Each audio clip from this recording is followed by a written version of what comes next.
सङ्घर्ष गरेर ल्याएको संविधानले व्यवस्था गरे अनुसार यसपटक स्थायी संसदको रूपमा गरिमामय राष्ट्रिय सभाको व्यवस्था भएको छ र यसपटक राष्ट्रिय सभाको विशेष महत्त्व पनि देखिएको छ। यस गरिमामय सभाका सबै माननीय ज्यूहरूमा म हार्दिक शुभकामना भन्न चाहन्छु। सबभन्दा पहिले सम्माननीय अध्यक्ष महोदय, यति बेला देश एउटा अलिकति नयाँ मोडबाट, नयाँ परिघटना, नयाँ परिदृश्यबाट अगाडि बढिरहेको छ, बढ्न खोजिरहेको छ। यति बेला हामी समयभन्दा अलिकति अगावै प्रतिनिधि सभाको नयाँ निर्वाचनका लागि नयाँ जनादेश माग्न जनताका बीचमा जाने तयारी गरिरहेका छौँ। प्रतिनिधि सभा विघटन भएको छ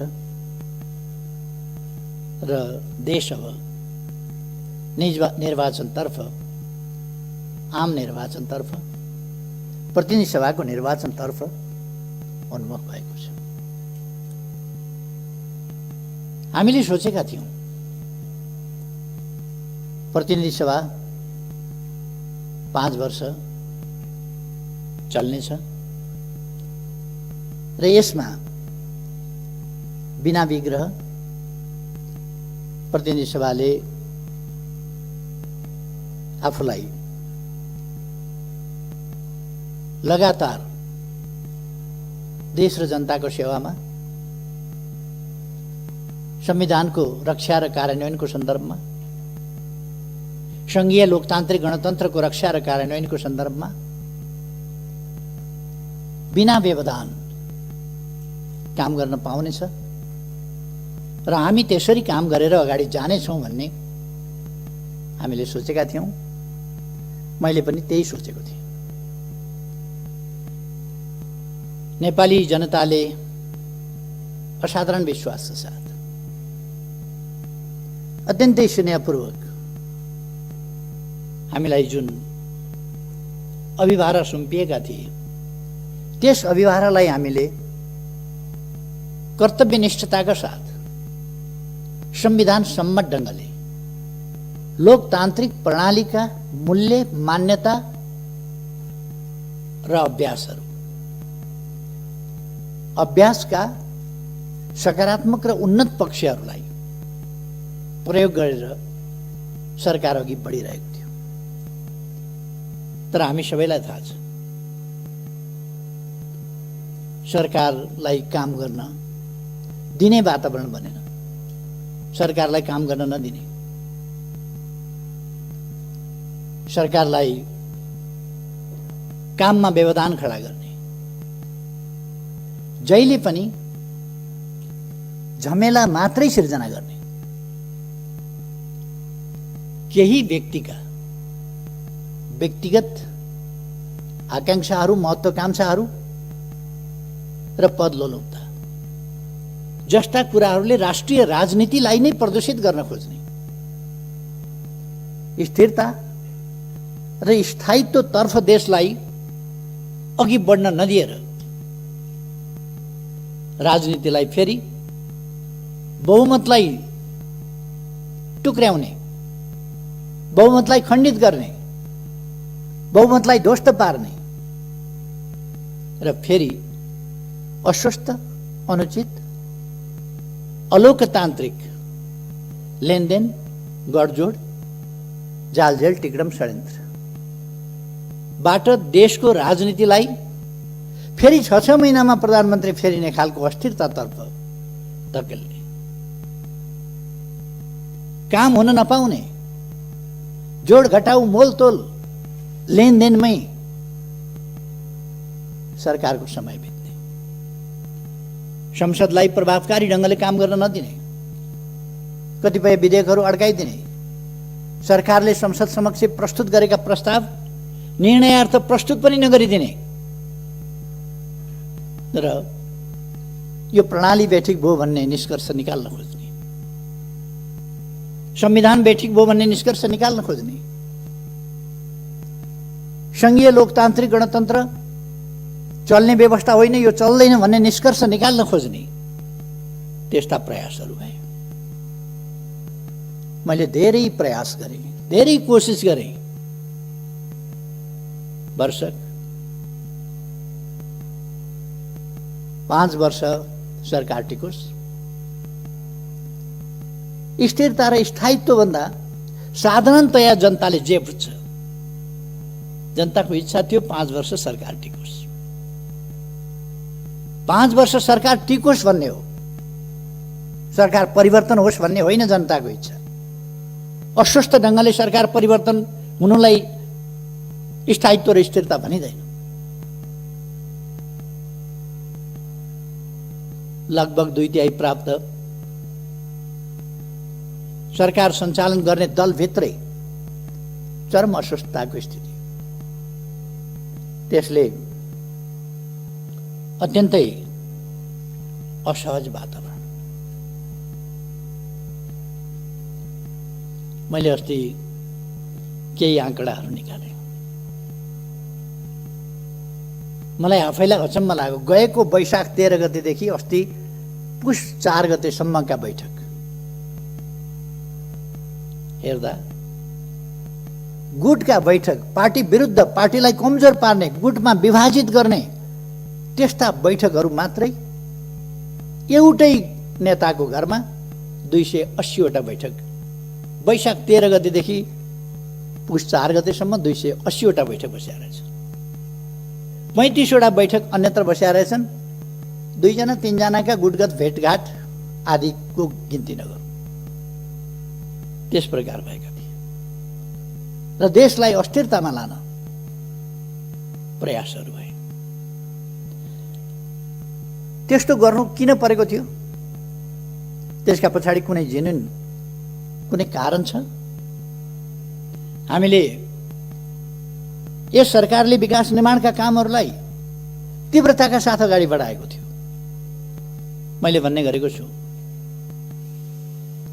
अघिल्लो पल्ट शिलान्यास गरेर छोडेको रानी पोखरी शिलान्यास गरेको इटा ढुङ्गामा लेउ लागिसकेका थियो, धुलोले पुरिने अवस्थामा थियो, केही पनि काम भएको थिएन, सिनको भाँचिएको थिएन त्यहाँ। अहिले यस अवधिमा हामीले रानी पोखरी तयार गरेर त्यसको उद्घाटन पनि गर्यौँ। 7 लाख घरहरू, भूकम्पबाट क्षतिग्रस्त घरहरू, 7 लाख घरहरू निर्माण गरेर जनतामा वितरण गरियो।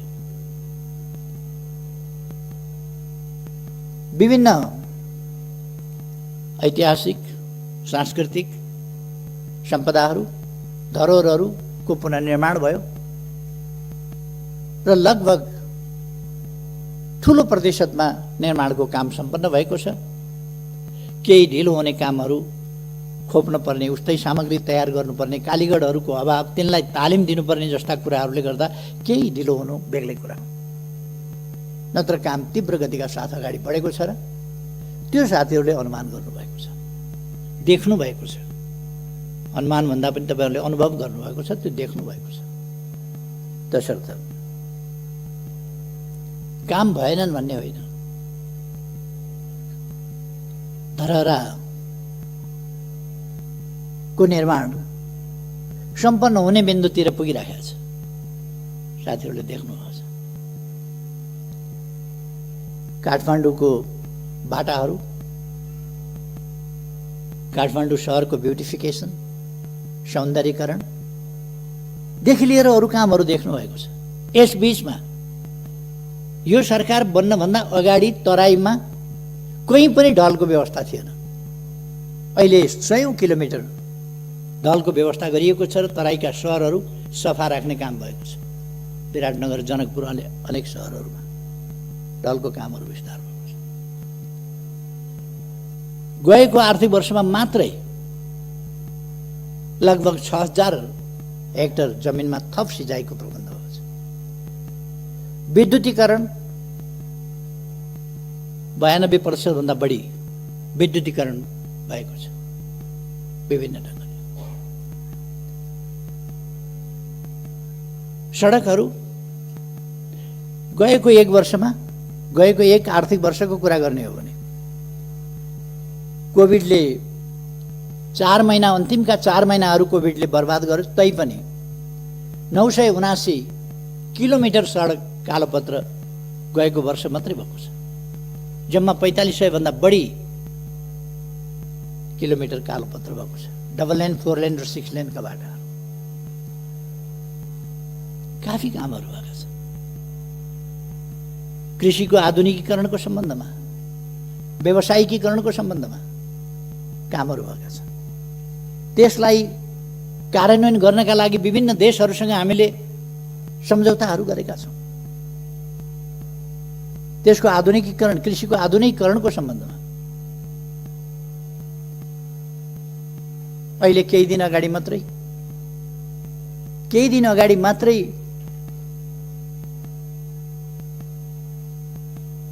ऊर्जा सचिवको नेतृत्वमा भारत गएको टिमबाट महाकाली नदीबाट गएको शारदा नहरबाट चाँदनी दोधारामा 10 क्युमेक्स पानी सिँचाइका लागि दिने जुन हामीले उहिले सहमति सम्झौता गरेका थियौँ, एकीकृत महाकाली सन्धिमा पारेर त्यसको अब कार्यान्वयन हुनका लागि 6 महिनाभित्र डिपिआर तयार गर्ने र 6 महिनाभित्र हेडवर्क सुरु गरेर अनि नहर सुरु गरेर चाँदनी दोधाराको सिँचाइ गर्ने भनेका छौँ। त्यहाँ हामीले चाँदनी दोधारामै सुखा बन्दरगाहको व्यवस्था गरेका छौँ। सुदूरपश्चिममा हामीले दैजीमा औद्योगिक क्षेत्र, बाँकीको कोलपुरभन्दा माथि 9 बस्तामा औद्योगिक क्षेत्र, यस्ता थुप्रै औद्योगिक क्षेत्रहरू हरेक प्रदेशमा औद्योगिक क्षेत्रहरूको विस्तार र निर्माण त्यो गरिएको छ। यी कुरा सबैलाई थाहा छ। शिक्षाको क्षेत्रमा, स्वास्थ्यका क्षेत्रमा कति प्रगति भएको छ भन्ने कुरा सबै साथीहरूलाई थाहा छ। अहिले भर्ना दर कति पुगेको छ यो पनि साथीहरूलाई थाहा छ। अहिले ड्रप आउट, विद्यालयबाट बाहिरिनेको सङ्ख्या कसरी घटेको छ त्यो पनि थाहा छ। छात्रा र छात्राहरूको अनुपात बराबरीको स्थितिमा पुगेको छ। यो साधारण सामाजिक जागरणको क्षेत्रमा, उत्थानको क्षेत्रमा, जेन्डर इक्वालिटीको सन्दर्भमा वा सामाजिक न्यायको सन्दर्भमा, सामाजिक समानताको सन्दर्भमा यो सानो उपलब्धि होइन।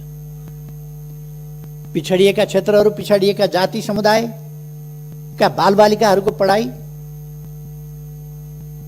यसमा के परिवर्तन आएको छ र त्यस सम्बन्धमा सरकारले के गरेको छ भन्ने कुरा सबैलाई थाहा छ। देख्न सबैले देखेका छ, देखेर पनि नदेखे चाहिँ गर्नु वा देखियो भने छोप्न सकिएन भने देखिन्छ भनेर अर्कोतिर मुन्टो फर्काएर हिँड्नु बेग्लै कुरा हो, अनि केही पनि गरेन भन्नु बेग्लै कुरा हो। तर कामहरू भएका छन्, असाधारण ढङ्गले काम भएको छ, ऐतिहासिक ढङ्गले काम भएको छ, द्रुततर गतिमा काम भएको छ। यसरी काम नेपालमा यसभन्दा अगाडि कहिले पनि भएको थिएन। तथ्यहरूले बताउँछ, आँकडाहरूले बताउँछ, त्यसरी काम भएको छ। मैले अघि भने चाँदनी दोधाराको सिँचाइ, त्यसको हामीले बन्दोबस्त गरेका छौँ। अरू पञ्चेश्वर परियोजना कार्यान्वयनका लागि आम रूपमा सहमति भएको छ। अब एउटा मात्रै मुद्दामा छलफल भइरहेको छ, त्यो लोअर शारदा। लोअर शारदामा अगाडिदेखि भारतले बाँध बाँधेर महाकाली नदीलाई तल पुगेपछि शारदा भनिन्छ, त्यहाँबाट कर्णाली नदीलाई तल पुगेपछि घागरा भनिन्छ, त्यहाँबाट घागराबाट पनि पानी लगेको छ र शारदाबाट पनि पानी लगेको छ, अथवा महाकाली र कर्णाली दुवै नदीबाट पानी लाने गरेको छ त्यसमा। र त्यसलाई उसले अग्राधिकार आफ्नो हुनुपर्छ। हामीले पहिले तल्लो तटीय राष्ट्रको पहिलेको प्रयोगलाई मान्यता दिने त्यो हक हामीले पाउनुपर्छ भनेर भारतले भनिरहेको छ र हामी त्यसको असर के पर्छ भन्ने कुराहरूको छलफल गरिरहेका छौँ। यो एउटा छलफलको विषय चलिरहेको छ। अरू विषयहरू लगभग मूल विषयहरू टुङ्गिएका छन्। तसर्थ हामी विभिन्न ढङ्गले अगाडि बढेका छौँ।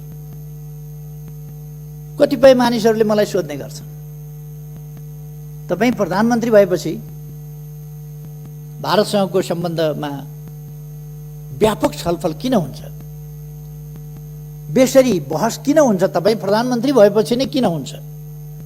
म प्रधानमन्त्री भएपछि नै किन हुन्छ भने म भारतसँग साँचो अर्थमा मित्रता गर्न चाहन्छु, मित्रता बढाउन चाहन्छु, मित्रतालाई सही अर्थमा गहिराईमा पुर्याउन चाहन्छु, व्यापक बनाउन चाहन्छु, उचाइमा लान चाहन्छु, नयाँ उचाइमा पुर्याउन चाहन्छु। त्यो असमानताका आधारमा हुँदैन, सोभरेन इक्वालिटीका आधारमा नै दुई देशका बीचको सम्बन्ध सुदृढ हुने हो, वास्तवमा मनदेखिको मित्रता हुने हो। हाम्रो भूभाग हामीले प्राप्त नगरेर हडपिएको छ भने, भूभाग हडपिएको छ भन्ने थाहा छ, बोल्न नसक्ने, अनि सम्बन्ध राम्रै छ भन्ने, भित्रभित्र मन कुड्याउने, बाहिर बाहिर सम्बन्ध राम्रै छ भन्ने, त्यस्तो होइन। जहाँनेरि समस्या छ, सीमा सम्बन्धी समस्या छ भने त्यो मित्र राष्ट्रसँग हामीले खुलस्त छलफल गर्नुपर्छ, कुरा गर्नुपर्छ, हाम्रा समस्याहरू राख्नुपर्छ, हाम्रा अडानहरू राख्नुपर्छ, हाम्रा न्यायोचित तर्कहरू, हाम्रा भनाइहरू हामीले प्रस्तुत गर्नुपर्छ र त्यो न्यायोचित भनाइ हामीले पुरा गराउने प्रयास गर्नुपर्छ। त्यसकारण छलफल हुन्छ। 1928 देखि शारदा क्यानलबाट, शारदा नहरबाट उत्तराखण्ड र उत्तर प्रदेशको सिँचाइका लागि पानी गइराखेको छ 1928 देखि। अब 92 वर्षबाट 93 वर्षबाट हाम्रो खेतको सिरानबाट हाम्रो आधा हक भएको खोलाबाट पानी लगिएको छ। हाम्रो भूमि बाँझै छ, त्यो भूमिमा सिँचाइ हुनुपर्छ भनेर बोल्न नसक्ने, अनि त्यो भूमिमा सिँचाइ हुनुपर्छ भनेर वार्ता गर्दा तपाईँकै पालामा बहस किन हुन्छ? बढी बोलेर सम्बन्ध बिगार्यो भन्ने, अनि मुख ढालेर बस्ने, हाम्रो खेत बाँझो हुने, हाम्रो पानी हाम्रो खेतको सिरानबाट जाँदा हामीले हाम्रा खेतमा पानी चाहियो भन्न नसक्ने, अनि सुमधुर सम्बन्धका लागि चुप लागेर बस्नुपर्छ भन्ने, खेत बाँझै राख्ने, मौका मिले राष्ट्रवादका ठुला गफ पनि गर्ने, यो खालका कुराहरू अन्त्य गर्नका लागि हामीले मित्रतापूर्ण ढङ्गले कुराहरू अगाडि बढाएका छौँ र सफलता पनि प्राप्त गरेका छौँ। केही मानिसहरूलाई लागेको थियो हाम्रो भूभाग सामेल गरेर दोधारा, चाँदनी, के अरे लिम्पियाधुरा, लिपुलेख र कालापानी हाम्रा भूभाग सामेल गरेर नक्सा प्रकाशन गरेपछि अब सम्बन्धहरू बिग्रिन्छन्। बिग्रिए भनेर बिग्रिँदैन। हामीले अर्काको भूमि क्लेम गर्यौँ भने, अर्काको भूमिमा दाबी गर्यौँ भने सम्बन्ध बिग्रिन्छ। हाम्रो भूमिमा, सही भूमिमा दाबी गर्यौँ भने, सुगौली सन्धिबाट हामीले प्राप्त गरेको त्योभन्दा उताको त हामीले छोड्नु पर्यो। त्योभन्दा अगाडि कुमाउँ गढवालसम्म हाम्रो थियो, तर सुगौली सन्धि हामीले गरेपछि महाकाली पूर्वको मात्रै हाम्रो भूभाग भयो। 1816 देखि त्यही पनि त्यसपछि 146 वर्षसम्म हामीले त्यसलाई भोगचलन गरिरहेका थियौँ। 146 वर्षसम्म भोगचलन गरेका थियौँ। तर गत 58 वर्षदेखि हाम्रो भूभाग भारत र चीनको लडाईँका बेला भारतीय फौज कालापानीमा आएर बसेपछि नेपालका शासकहरूले बोल्न सकेनन्। लिपुलेख र लेम्पियाधुरा त्यसको पारिपट्टि पर्यो, कालापानीमा फौज छ।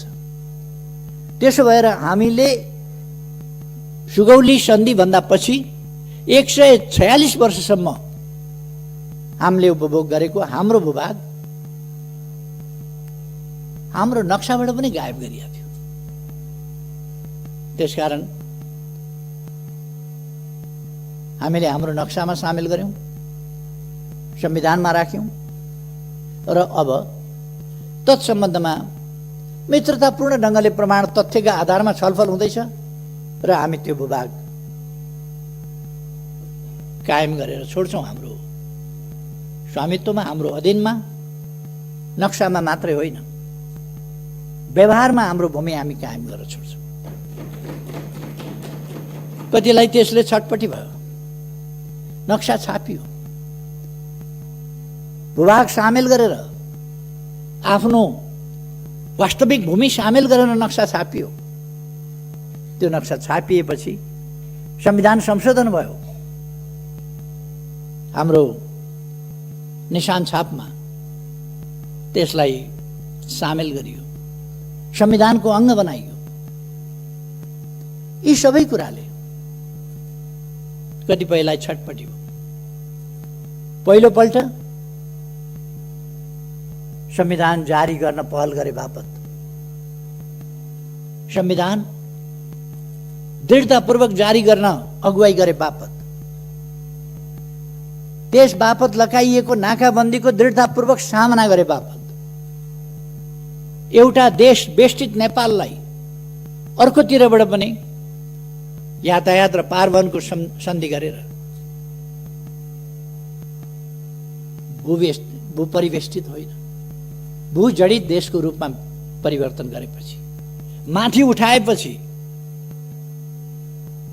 उत्तरी सिमानाका पनि थुप्रै नाकाहरू खोलेर हाम्रो उत्तरी क्षेत्रको जनजीवनलाई सहज सरल बनाउने अभियान सुरु गरेपछि, यस्ता थुप्रै कामहरू भएपछि हामीले रेल, पानी जहाज, जलमार्ग आदि समेतको उपभोग गर्ने भएपछि, संसद भवन पनि बनाउँछु भनेपछि,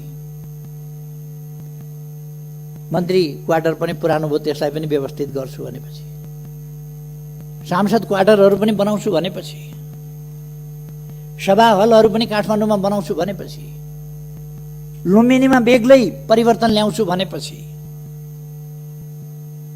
लुम्बिनीमा 5000 अट्ने ध्यान केन्द्र र सभा हल निर्माण गर्छु भनेपछि, लुम्बिनीको उराट लाग्दो सिसौ गारीलाई एउटा बगैँचाको रूपमा परिणत गर्छु, बुद्ध भूमिको रूपमा भनेपछि, लुम्बिनीको एयरपोर्ट शीघ्र तयार गरेर त्यसलाई एउटा बुद्ध मार्गीहरूको, बुद्ध धर्मावलम्बीहरूको र अरूको समेत पर्यटकहरूको एउटा महत्त्वपूर्ण आगमन स्थलको रूपमा विकास गरेपछि, राजमार्गबाट सदरमुकाम र सीमासम्म 6 लेनका बाटाहरू, कहीँ 4 लेनका बाटाहरू निर्माण गर्ने भनेपछि, शहरीकरणको अभियानलाई तीव्र गतिका साथ अगाडि बढाएपछि, जनताका सुविधाका निम्ति अनेक कामहरू गरेपछि, आत्तिएर त्यस बेला पनि त्यो सही गठबन्धन तोडेर अर्कातिर हाम फाल्ने काम भएको थियो र त्यो सरकार ढाल्न पर्ने कारण कसैले बताओस्। त्यो सरकार ढाल्न पर्ने उचित कारण के थियो? थियो कारण सही नसक्नु भएको विकास निर्माणले गर्दा, देशले छलाङ मारेकोले गर्दा भन्दा क्रमभङ्ग त भएको थियो नि, छलाङ त मारेको थियो नि, तर त्यसले महाविपत्तितिर देशलाई लगेका थिएन, त्यसकारण आपद पर्यो र त्यो सरकार ढालिएको थियो।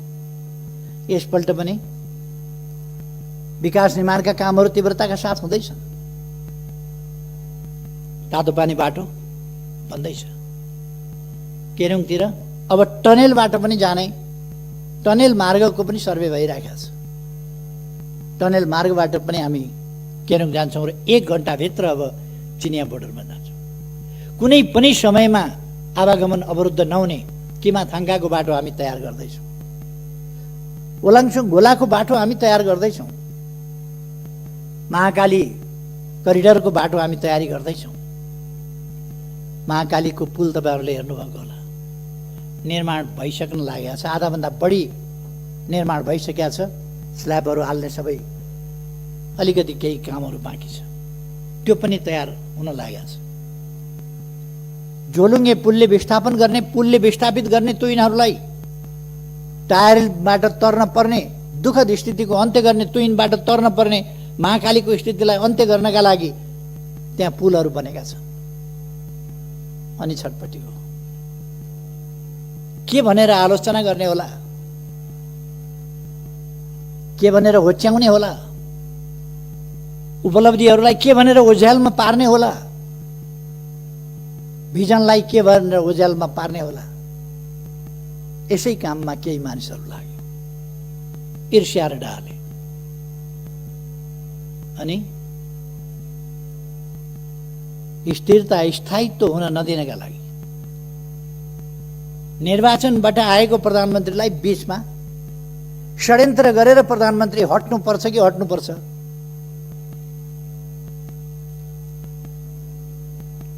म धेरै केही नभनौँ। मैले नै दिएका अवसरहरूको दुरुपयोग गरेर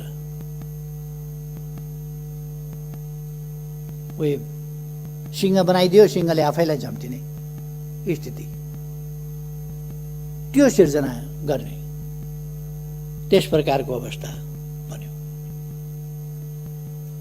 वास्तविक स्थिरता के हो, वास्तविक स्थायित्व के हो?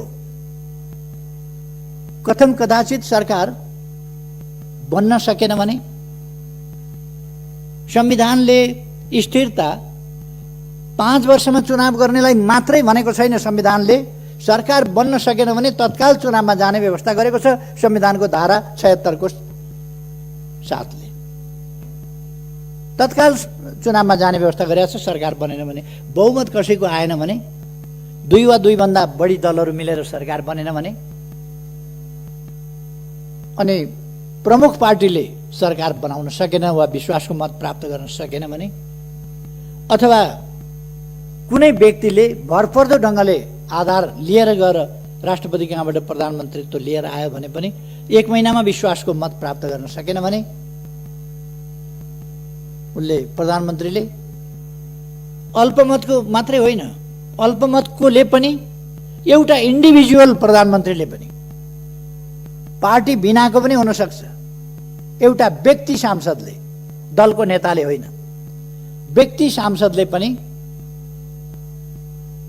यदि विश्वासको मत प्राप्त गर्न सकेन भने उसको सिफारिसमा राष्ट्रपतिद्वारा संसद विघटन हुन्छ र नयाँ प्रतिनिधि सभा निर्वाचनका लागि मिति तोकिन्छ, नयाँ मिति तोकिन्छ संविधानको धारा 76 को साथ। त्यसकारण चुनाव हुनु अस्थिरता होइन, अस्थिरता संविधान कार्यान्वयन सही ढङ्गले हुनु नहुनु हो। संवैधानिक बाटोबाट जाँदाखेरि अस्थिरता बनिँदैन। अस्थिरता त्यति बेला हुन्छ बाह्य शक्तिको इशारामा, बाह्य शक्तिको स्वार्थमा, जब देशका शक्तिहरू गोटी बन्न थाल्छन् र राष्ट्रिय राजनीतिलाई अस्थिरतातर्फ धकेल्न थाल्छन्, अस्वस्थतातर्फ धकेल्न थाल्छन्, विकास निर्माणका काममा व्यवधान पुर्याउन थाल्छन् र निर्वाचित प्रधानमन्त्रीलाई काम गर्न नदिने, अप्ठ्यारो पार्ने स्थितिमा जान थाल्छन् र त्यस्तो स्थितिमा निरीह हुनुपर्ने स्थिति आउँछ। परिवर्तन उनीहरूले गर्न सक्छन्, हो त्यस्तो स्थिति स्थायित्वको स्थिति होइन, स्थिरताको स्थिति होइन। अहिले स्थिरताको स्थिति हो, कसैले पनि प्रधानमन्त्री हटाउन सकेन, चाहेर पनि हटाउन सकेन। यो स्थिरताको स्थिति हो, स्थायित्वको स्थिति हो। कसैले चाहेर पनि फेरबदल गर्न सकेन। यो स्थिरता र स्थायित्वको स्थिति हो। कतिको भनाइ हुन सक्छ केपी ओलीले सडकको अध्यक्ष फलानालाई छोडिदिएको भएदेखि भइहाल्थ्यो भनेर। किन छोडिदिने त्यो थाहा छैन। किन छोड्ने, कसलाई छोड्ने? यो दान हो र कमण्डल थाप्ने बित्तिकै लौ भन्न दिने? यो मोहर सिक्का हो प्रधानमन्त्रीको जिम्मेवारी भनेको? यो जनताले सुम्पिएको अभिभारा हो जो जुनसुकैलाई, जस्तोसुकैलाई, जुनसुकै विधिबाट सुम्पन सकिँदैन। त्यसकारण मैले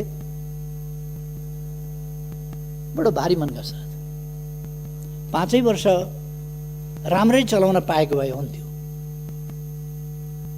तर अस्वस्थ गतिविधिका साथ कोही अध्यक्ष छोड बनाएको छ, कोही के बनाएको छ, प्रायोजित अनेक लगानीका सञ्चार माध्यमहरू प्रयोग गरेका छ। केही त्यस्तै खालका बुद्धिजीवीहरूको एउटा झुन्डलाई प्रयोग गरेका छ र देशमा अस्थिरता फिजाउने प्रयास, साझा प्रयास ती भइरहेको छ।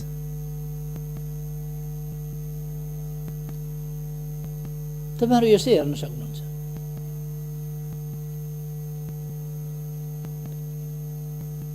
सञ्चार माध्यमहरुमा हेर्न सक्नुहुन्छ। विशाल सभाहरुको फोटो उसले छाप्दैन। एउटा अखबारले विशाल जनसभाको फोटो छाप्दैन। अनि सरकार विरोधी केही जमात यसो देखियो भने त्यो जमातको चाहिँ हाइलाइट गरेर फोटो छाप्छ। सबै देखिएको छ नि।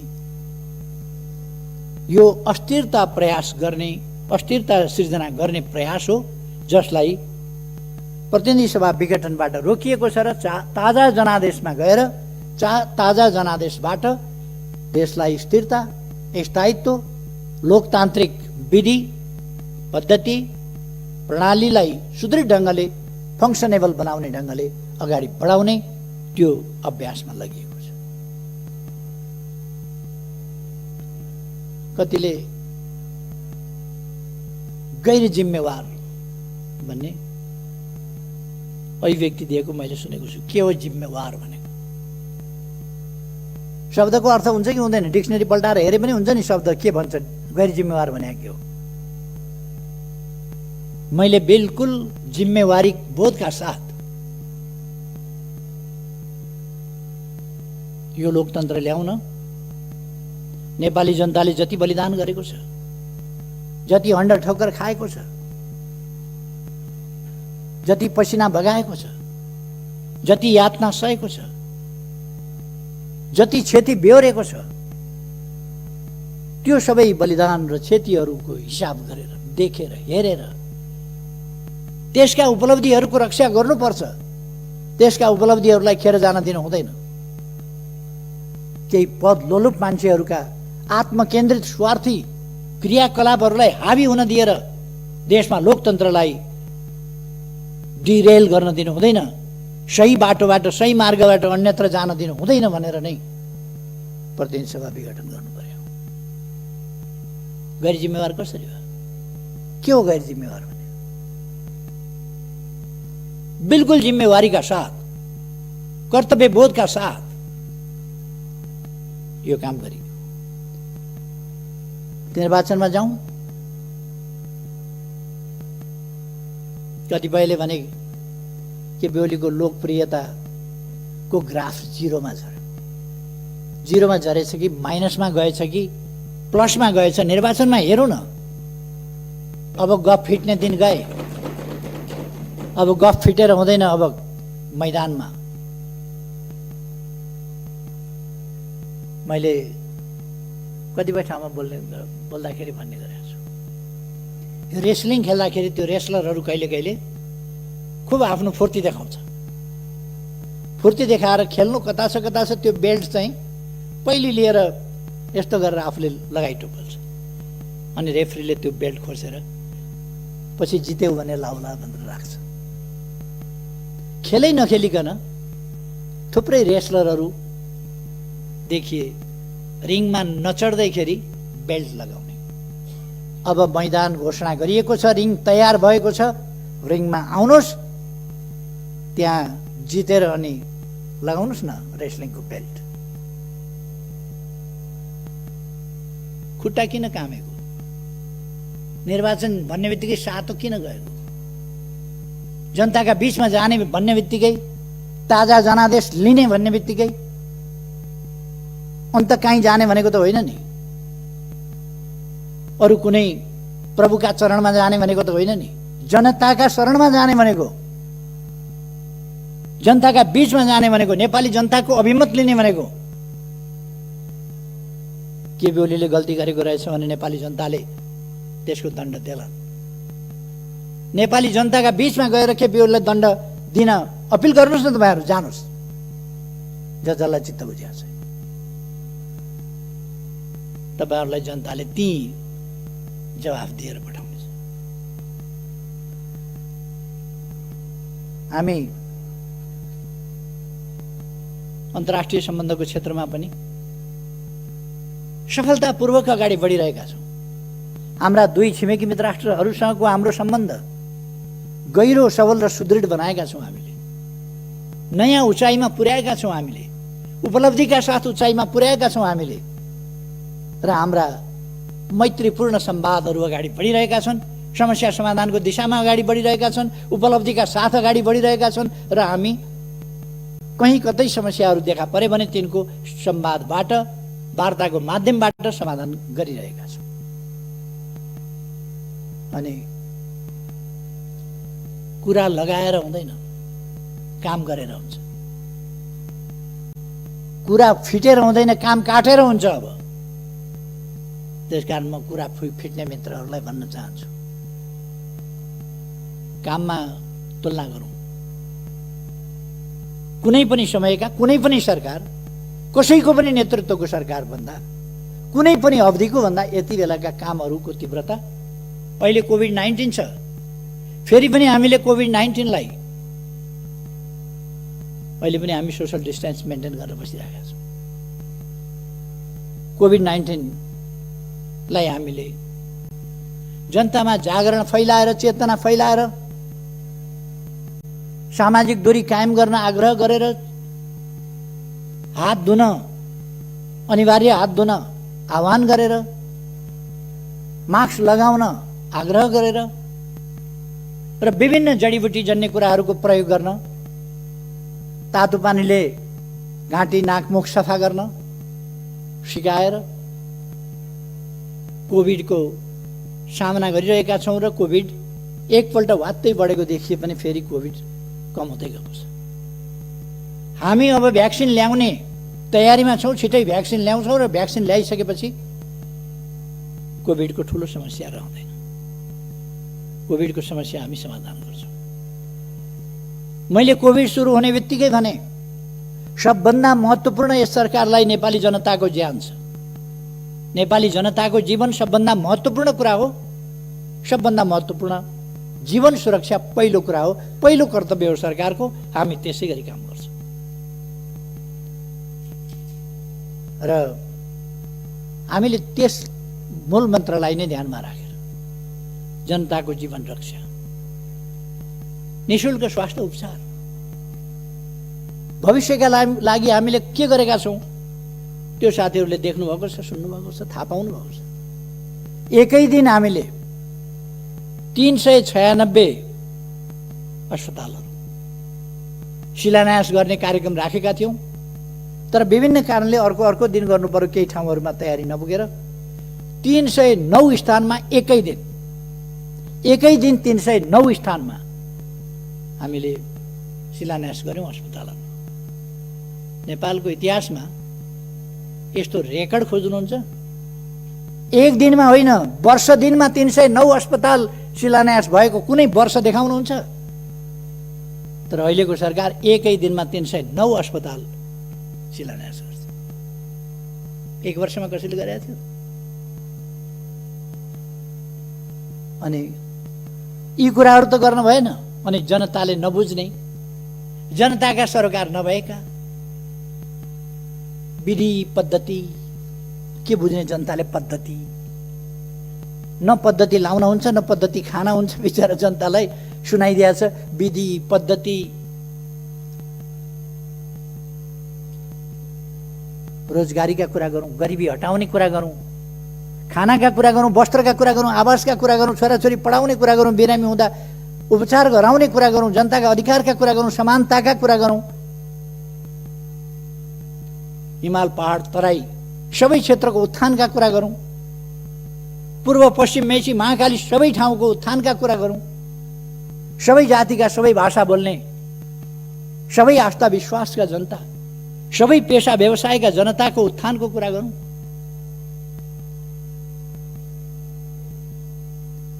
छाउबडी प्रथाबाट महिलाहरूलाई मुक्त गरौँ। समानताका अधिकारतर्फ, महिला सशक्तिकरणको बाटोबाट, महिला शिक्षाको बाटोबाट, सामाजिकरणको बाटोबाट, सहभागिताको बाटोबाट महिलाहरूको आत्मविकास, क्षमता र आत्मविश्वास विकास गर्दै सहभागिता वृद्धि गरौँ। अनि मात्रै हामी देश विकास गर्न सक्छौँ। देशका सबै जनतालाई सक्षम बनाऊ। हाम्रा भविष्य बालबालिकाहरूको विशेष हेरचाह गरौँ। त्यसकारण सरकारले बालबालिकाको हेरचाहका लागि गर्भावस्थादेखि जीवन पर्यन्त विभिन्न प्रकारका कार्यक्रमहरू ल्याएको छ। अहिले समय अभावमा म ती सबै कुराहरूमा जान चाहन्छु। सरकारले गरेको छ अनेक कार्यक्रमहरू यहाँहरूले देख्नु भएको छ। हामीले जाति जनजातिहरूका भावनाहरूको सम्मान गरेका छौँ। आज मात्रै बसेको मन्त्री परिषद बैठकले माघीको दिनलाई एउटा राष्ट्रिय उत्सवको रूपमा मनाउन, माघीको दिन सार्वजनिक बिदा दिने निर्णय गरेको छ। यो खालि थारू जातिको लागि मात्रै होइन, अरू अनेक जात जातिहरूका लागि माघे संक्रान्ति सबैले मनाउँछ।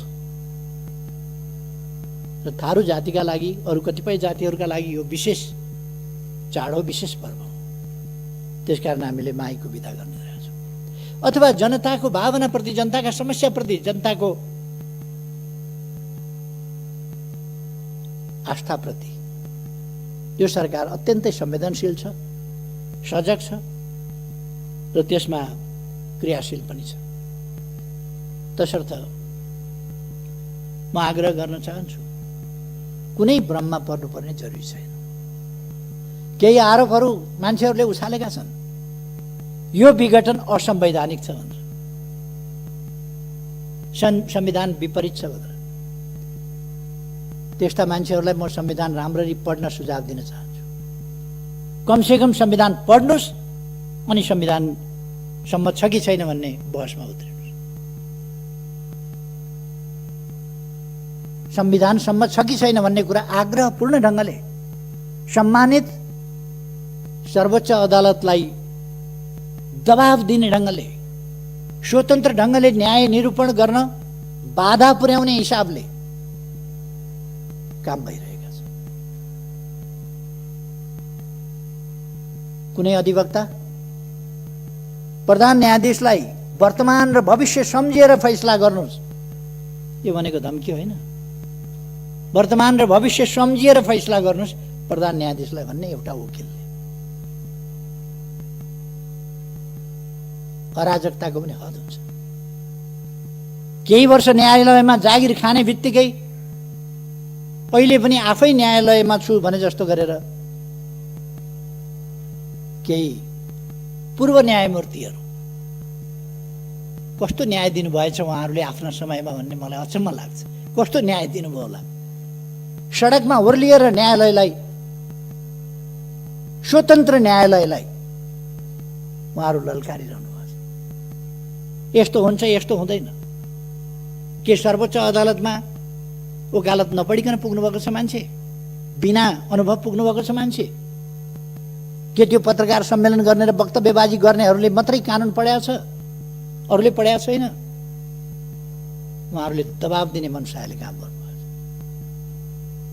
राजनीतिक पक्षधारताको हिसाबले काम गर्नुभएको छ। स्वतन्त्र देखिने, नागरिक समाज भनिने, बुद्धिजीवी भनिने अनि पक्षधर्ताका साथ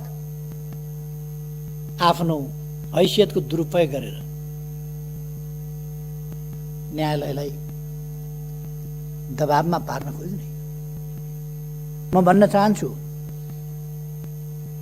न्यायालयले दबावमा पर्न हुँदैन। सरकार र मैले नेतृत्व गरेको पार्टी नेकपा, त्यसले अदालतको स्वतन्त्रता, स्वतन्त्र न्यायपालिका, शक्ति पृथकीकरणको सिद्धान्त त्यसलाई मान्दछ, त्यसलाई कदर गर्छ, सम्मान गर्छ। अहिलेको संविधानले संवैधानिक विषयहरूमा संवैधानिक इजलास गठन गरेर त्यसबाट फैसला हुने भनेको छ। अब त्यसबाट गर्न पाइँदैन भनेर एक थरी कहाँ कानुन पढेछन् तिनीहरूले? संवैधानिक इजलासको व्यवस्था संविधानको व्यवस्था हो कि होइन? अनि बकवास गरेर हिँड्ने। वास्तवमा यी तरिकाहरू उपयुक्त होइनन्। म सबैलाई आग्रह गर्न चाहन्छु, लोकतन्त्रमा शक्ति पृथकीकरण भन्ने एउटा सिद्धान्त हुन्छ। व्यवस्थापिका, कार्यपालिका, न्यायपालिका। न्याय गर्ने कुरामा वकालतनामा गरेका वकिलहरूले, वकालतनामा भरेका वकिलहरूले बहस गर्नु, अदालतले मागेका, अदालतका सहयोगीको रूपमा मागेका एमिकस क्युरीले बहस गर्नु, सरकारी वकिलले बहस गर्नु, स्वतन्त्र अधिवक्ताहरूले बहस गर्नु एउटा कुरा हुन्छ। न्याय गर्ने कुरामा त्योभन्दा पृथक ढङ्गले अदालतलाई दबाब दिने खालका गरेका वकिलहरूले, वकालतनामा भरेका वकिलहरूले अझ अदालतले सडकबाट फैसला गर्ने, अदालतका सहयोगीको रूपमा मागेका, प्रतिनिधि सभा विघटन भयो मुद्दा हाल्न जाने, सरकारी विघटन भएको छैन हामी प्रतिनिधि सभा बस्छौँ स्वतन्त्र पनि भन्दै गर्ने, अधिवक्ताहरूले सडकमा जान्छौँ पनि भन्दै गर्ने, अदालत जान्छौँ पनि भन्दै गर्ने कुरामा त्योभन्दा पृथक ढङ्गले अदालतलाई दबाब। किन यस्तो परिस्थिति आयो होला? यो अवस्था किन आयो होला? म अझ अदालतले सडकबाट फैसला गर्ने, यस गरिमा मय सदनलाई जानकारी गराउनु छ। प्रतिनिधि सभा विघटन भयो मुद्दा हाल्न जाने, सरकारी विघटन भएको छैन हामी प्रतिनिधि सभा बस्छौँ, यो अवस्था पनि भन्दै गर्ने, अधिवक्ताहरूले सडकमा जान्छौँ अहिले पनि हामी देख्न सक्छौँ, अदालत जान्छौँ पनि भन्दै गर्ने। यद्यपि यो एउटा पार्टी विशेषको, रुलिङ पार्टी विशेषको आन्तरिक मामला हो, तर यो अवस्था सामान्य कुरा होइन। एउटा रुलिङ पार्टीभित्रको, बहुमत प्राप्त पार्टीभित्रको समस्या। गरिमा मय सदनलाई जानकारी गराउनु। चुनाव घोषणा गरेपछि त चुनावको सामना गर्नका लागि सिंगै पार्टी एकजुट भएर जानुपर्ने होइन र? एकजुट भएर जानुपर्ने नि, सिंगै पार्टी एकजुट भएर जानुपर्ने। चुनाव घोषणा गरे बापत झन् फुट्छ, झन् फाटोतिर जान्छ, अनेक प्रकारका विसङ्गत असङ्गत वक्तव्यबाजी गरेर जान्छ। रुलिङ पार्टीभित्रको बहुमत। मैले केन्द्रीय कमिटीको बैठक बोलाएँ, केन्द्रीय कमिटीको बैठकमा केही साथीहरू अनुपस्थित भए। चुनावको सामना कहाँ गए साथीहरू भनेर हेर्दै थिएँ। माइती गर्न मण्डलमा हामी यहाँ एकजुट भएर जानुपर्ने, सिंगै पार्टी एकजुट भएर जानुपर्ने। केन्द्रीय कमिटीको बैठकमा नजाने हामी यहाँ छौँ भनेर माइती घर मण्डलमा भन्ने, झन् फाटोतिर जान्छ, अनेक प्रकारका विसङ्गत। केन्द्रीय कमिटीको बैठकमा किन जान्छ? अर्को दिन हेरेको मैले केन्द्रीय कमिटी पार्टीको नाम, पार्टीको चुनाव चिन्ह सूर्य, पार्टीको झण्डा, लोगो, छाप अरूलाई नदिनु होला हामी हौँ भनेर कार्की ब्याङ्केटबाट पत्र पठाइएछ। निर्वाचन केन्द्रीय कमिटीको बैठकमा नजाने हामी यहाँ छौँ भनेर। म नेकपाको कुरा गर्दैछु, नेकपाको, कार्की ब्याङ्केटको होइन, जसको प्रथम अध्यक्ष म। अर्को दिन हेरेको मैले केन्द्रीय कमिटी पार्टीको नाम अनि पार्टीको चुनाव चिन्ह सूर्य, केही मान्छेहरूले कार्की ब्याङ्केटबाट मलाई निष्कासन गरे, अरूलाई नदिनु होला हामी हौँ भनेर कार्की ब्याङ्केटबाट पत्र पठाए। तपाईँहरूको संयमलाई म धन्यवाद भन्छु। तपाईँहरू कोही पनि त्यो कुरा सुनेर नेकपाको कुरा गर्दैछु, नेकपाको, कार्की ब्याङ्केटको होइन, जसको प्रथम अध्यक्ष म माइतीघर मण्डलाबाट कार्की ब्याङ्केटबाट प्रथम अध्यक्षलाई केही मान्छेहरूले कार्की ब्याङ्केटबाट पार्टीको बैठकमा नआएर त्यहाँबाट उछिटिएर कतातिर गएर निष्कासन गर्यौं भन्ने कुरा जति हास्यास्पद के हुन्छ। तपाईहरुको संयमलाई म धन्यवाद भन्छु। तपाईहरुको कोही पनि त्यो कुरा हामीसँग बहुमत छ कार्की ब्याङ्केटको होइन। वरिपरि तमासा हेर्न आएका मान्छेहरूलाई यसो हेर्नुभयो होला, केन्द्रीय कमिटी भन्दा धेर देख्नुभयो होला, हामीसँग बहुमत छ भन्नु। बहुमत केलाई भनिन्छ? 5 जनाको कमिटी छ भने 3 जनाले निर्णय गर्न सक्छन्, तर कमिटीको बैठकमा निष्कासन बाहिरै अन्तै निर्णय हुँदैन। हामी 3 जना त हो नि, 3 जनाले गरेपछि भइहाल्छ भनेर यही अभ्यास पार्टीभित्र चलाउन खोजियो।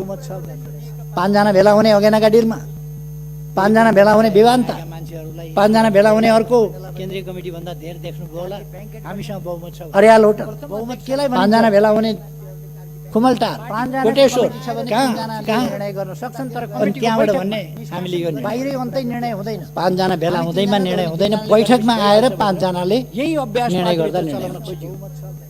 5 जना भेला हुने अन्तै बहुमत हुने होइन। बैठकमा आउनुस्, बैठकमा प्रमाणित गर्नुस्। बैठकमा प्रमाणित गरेको भए अर्याल होटल 5 जना भेला हुने बैठकमा आएर छलफल गरेर प्रमाणित गरेको भए त्यहाँबाट भन्ने हामीले यो बाहिरै अन्तै निर्णय हुँदैन। 5 जना यो राजनीतिमा निर्णय हुँदैन, बैठकमा आएर 5 जनाले त्यसकारण गर्दा निर्णय हुन्छ।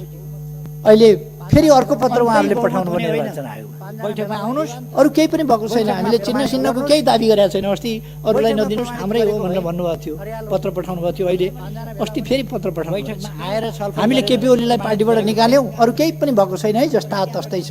हामीले चिन्ह चिन्ह केही मागेका छैन। यो राजनीतिमा निर्णय हुँदैन, बैठकमा कति बेरको कुरा के हो, कति बेरको कुरा के हो, एकछिनपछि एउटा एकछिनपछि अर्को। अहिले फेरि अर्को पत्र संसद विघटन भइसकेपछि 3:30 बजे अविश्वास दर्ता गर्न रन्थनिएका केही मान्छेहरू आइपुगे। अविश्वास प्रस्ताव दर्ता गर्न 3:30 पत्र पठाउनु भएको थियो। अहिले संसद विघटन भइसक्यो, कहाँको अविश्वास ल्याएको भनेर सचिवालयले भनेपछि अरू केही पनि भएको छैन है, जस्ता तस्तै छ। हामीले चिन्ह चिन्ह केही भन्न पनि लाज मर्छ। हाम्रो सभामुखले घुँडामा राखेर एकछिनपछि एउटा एकछिनपछि 10:40मै म कहाँ ल्याएका थिए यो निवेदन। संसद विघटन भइसकेपछि 3:30 बजे अविश्वास दर्ता गर्न रन्थनिएका केही मान्छे संसदीय प्रणालीले अविश्वास प्रस्ताव प्रणालीकै हुर्मत लिने खालको यो लज्जाबोध हुने कुरा भइसक्यो। कहाँको अविश्वास एउटा स्पिकर सचिवालयले भनेपछि दुःखका साथ भन्नुपर्छ। यस्तो झुटो प्रमाणीकरण गर्नुहुन्छ भन्न पनि लाज पर्छ। हाम्रो सभामुखले घुँडामा आइन्दा यस्ता गल्तीहरूबाट जोगिनुपर्छ। 10:40मै यस्ता गल्ती सच्याउनुपर्छ। यस्तो गल्तीहरू सचिवालयले प्रणालीले यस कुरालाई स्पष्ट पार्नका निम्ति सचिवालयमा लज्जाबोध हुने कुरा 3:30 बजे मात्रै यो प्रस्ताव ल्याइएको हो भनेर वक्तव्य जारी गर्नुपर्छ। यस्तो झुटो प्रमाणीकरण गर्न लज्जाको कुरो होइन। कुनै पनि संसदीय प्रणालीमा यस्तो खालको चाहिँ जोगिनुपर्छ। जाल जेलमा लोकतन्त्र हुने होइन, फस्टाउने होइन, टिक्ने होइन। लोकतन्त्र भनेको जाल जेलको प्रणाली होइन। यस कुरालाई स्पष्ट पार्न धोकाको प्रणाली होइन। लोकतन्त्र भनेको पारदर्शिता, स्वच्छताको प्रणाली हो भनेर वक्तव्य जारी गर्नुपर्छ। यस्तो झुटो प्रमाणीकरण लज्जाको कुरो होइन। अब कुनै पनि संसदीय प्रणालीमा यस्तो संसद पुनर्स्थापना हुन्छ कि भन्ने जाल जेलमा लोकतन्त्र हुने होइन, फस्टाउने होइन, टिक्ने 64% लगभग लोकतन्त्र भनेको जाल जेलको प्रतिनिधित्व गर्ने सर्वसम्मत दलको नेता प्रधानमन्त्रीको हैसियतमा मैले यदि यही प्रतिनिधि सभा यसै गरी सञ्चालन गरिरहने हो भने यो सरकारले काम गर्ने वातावरण पनि नपाउने भयो र गतिसाथ देशको हितमा, जनताको हितमा विकास निर्माणका कामहरू अगाडि बढाउने काममा पनि गति लिन सक्ने सर्वसम्मत। त्यसकारण राष्ट्रको समय प्रधानमन्त्रीको हैसियतमा बर्बाद हुन यदि यही झन्डै 2/3 बहुमत सहितको प्रधानमन्त्रीले विघटनको सिफारिस गरेर विघटन भइसकेपछि अब विकल्प कहाँने?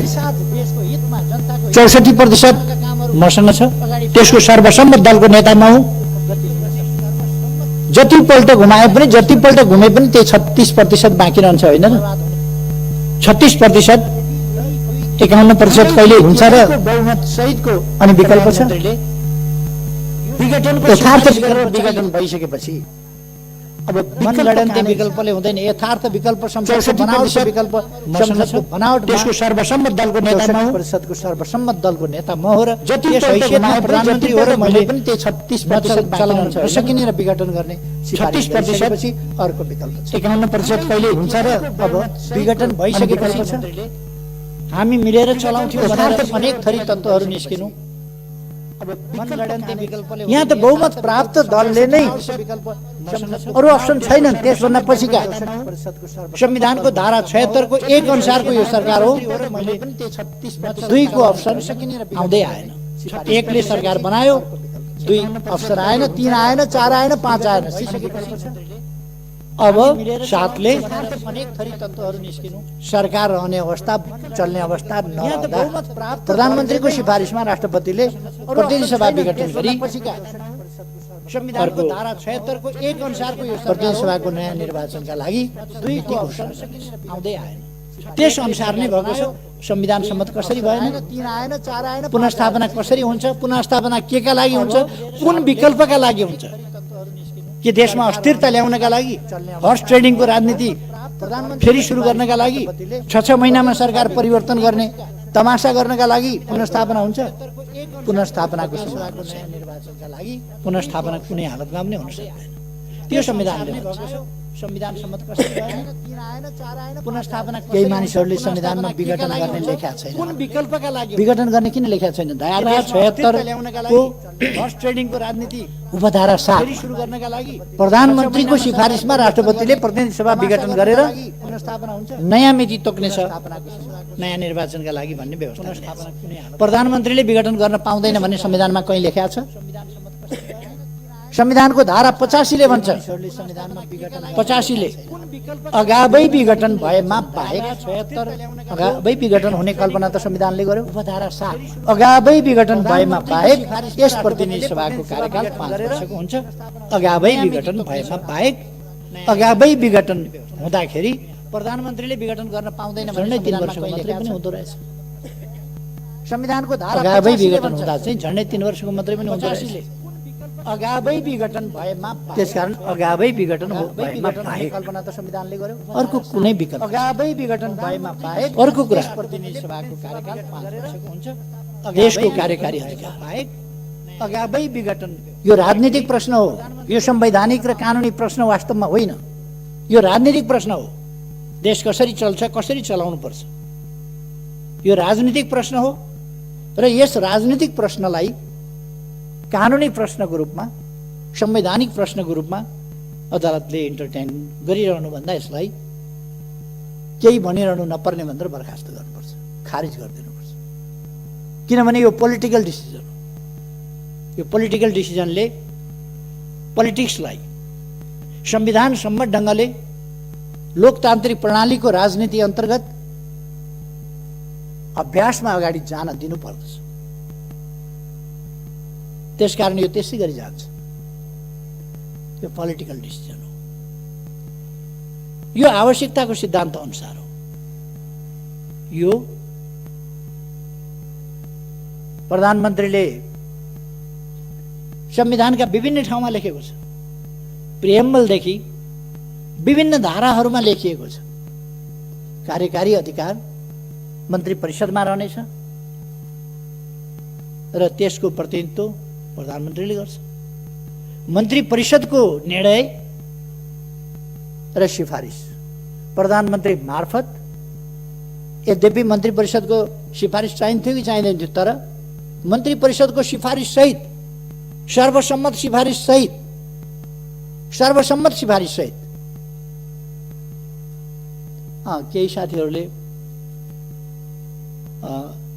कतिको उपयुक्त हुन्छ यो विघटन, उपयुक्त होला नहोला, अलिकति छलफल मन्त्री परिषदमा 1-2 जना साथीहरूले उठाउनु भएको थियो। मैले त्यसलाई स्पष्ट पारेपछि साथीहरू सन्तुष्ट हुनुभएको थियो र सर्वसम्मतिले विघटन भएको थियो, सिफारिस भएको थियो। सिफारिस भइसकेपछि र विघटन भइसकेपछि कुन नेताले कसलाई तान्यो, कसको स्वार्थ कता गाँसियो, कसको स्वार्थमा धक्का पर्यो, त्यो बेग्लै कुरा हो। त्यसर्थ यो मन्त्री परिषदको सर्वसम्मत निर्णयका आधारमा प्रधानमन्त्रीद्वारा गरिएको सिफारिसमा राष्ट्रपतिद्वारा भएको विघटन। राष्ट्रपतिको अधिकार र कर्तव्य के हो? हामीले सम्मानित राष्ट्रपति बनेका छौँ। हामीले राष्ट्रपतिमा धेरै अधिकार दिएका छैनौँ, केही अधिकार मात्र दिएका छौँ। यस संस्था वा यस निकाय वा व्यक्तिले गरेको सिफारिस भनेर तोकिएकोमा बाहेक अन्यत्र सबै काम कारबाही राष्ट्रपतिले मन्त्री परिषद र प्रधानमन्त्रीको सिफारिसमा गर्नेछ। प्रधानमन्त्रीको सिफारिसमा राष्ट्रपतिले गर्नुपर्छ। त्यो कानुन सम्मत छ कि छैन, उपयुक्त छ कि छैन, संविधान सम्मत छ कि छैन, त्यसको जिम्मेवारी प्रधानमन्त्रीले लिन्छ, राष्ट्रपतिले होइन। प्रधानमन्त्रीको सिफारिस राष्ट्रपतिले अनुमोदन गर्नुपर्छ। नेपालका कानुनविद, केही कानुनविदहरूमाथि दया लागेर आउँछ। केही दुर्मुखाहरू गणतन्त्रको सर्वोच्च संस्था, राष्ट्रको गरिमामय सर्वोच्च संस्थाको मान मर्यादामा तुलेका छन्। तिनीहरू गणतन्त्र विरोधी हुन्। तिनीहरू जनताका छोराछोरी उच्च ठाउँमा पुगेको देख्न चाहँदैनन्। अनि भन्छन् केटाकेटीमा ऊ गाई भैँसी चराउँथ्यो, केटाकेटीमा धुले स्कुलमा पढ्थ्यो, केटाकेटीमा यस्तो श्रम गरेर आएको थियो, केटाकेटीमा डेस्क बेन्च पनि नभएका स्कुलमा पढेका थियो।